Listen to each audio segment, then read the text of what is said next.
Dari teori-teori yang saya pelajari pada mata kuliah teologi dan komunikasi, yang paling mengena bagi saya yakni mengenai teologi relasi, yakni lebih kepada hubungan teologi dan komunikasi. Alasannya yaitu dalam memahami teologi, yakni pencarian manusia akan sesuatu yang transenden tersebut, sangat diperlukan komunikasi di dalamnya. Karena dengan proses komunikasi tersebut, manusia dapat menyatakan dirinya secara utuh dalam hal mencari sesuatu yang transenden atau yang biasa dikatakan sebagai Tuhan.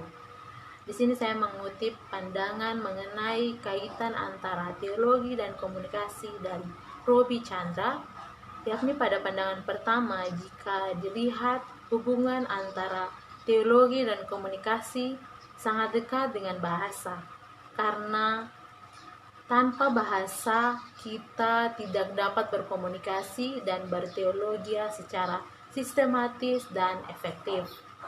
Pandangan kedua yang menyatakan bahwa komunikasi serta teologi saling terkait dengan relasi-relasi, baik relasi dengan sesama maupun dengan Sang Pencipta. Sehingga dengan melihat pandangan tersebut, semakin jelas di pemikiran kita bahwa teologi dan komunikasi saling terkait satu dengan yang lainnya.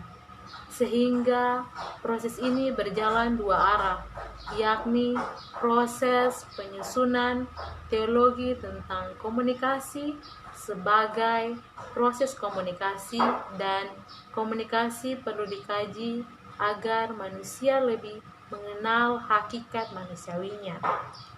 Sehingga dengan memahami komunikasi, kita akan lebih mengenal diri kita. Teologi dan komunikasi ini merupakan aspek yang saling membutuhkan dan berkaitan, juga tidak dapat dipisahkan. Kemudian, komunikasi sangat membantu kita untuk membentuk konsep diri. Konsep diri ini merupakan suatu pandangan dari orang lain terhadap siapa diri kita, dan hal ini terwujud dalam informasi yang diberikan orang lain kepada kita. Kedua, pertumbuhan yang saya rasakan yakni saya merasa wawasan saya bertambah akan materi-materi yang sudah dipelajari dalam kelas ini. Lalu kelas ini sangat membantu saya dalam jalan menjadi calon pelayan, dikarenakan materi-materi yang ada di dalam kelas ini membuat saya banyak tahu dan mengerti bagaimana nanti bersikap, bertingkah laku, bertutur kata yang seharusnya bagaimana pada saat nanti saya menjadi calon pelayan. Juga selain itu, yang saya sangat menggarisbawahi di sini ialah sebagai seorang calon pelayan nanti perlu diperhatikan bahasa dalam berkomunikasi, karena ini merupakan suatu sarana yang penting, yang mana setiap ucapan yang keluar dari mulut kita haruslah tidak menyakiti hati orang lain. Maka dengan ini pelayanan yang kita lakukan terhadap Tuhan dan sesama nantinya tidak akan menjadi kesia-siaan semata.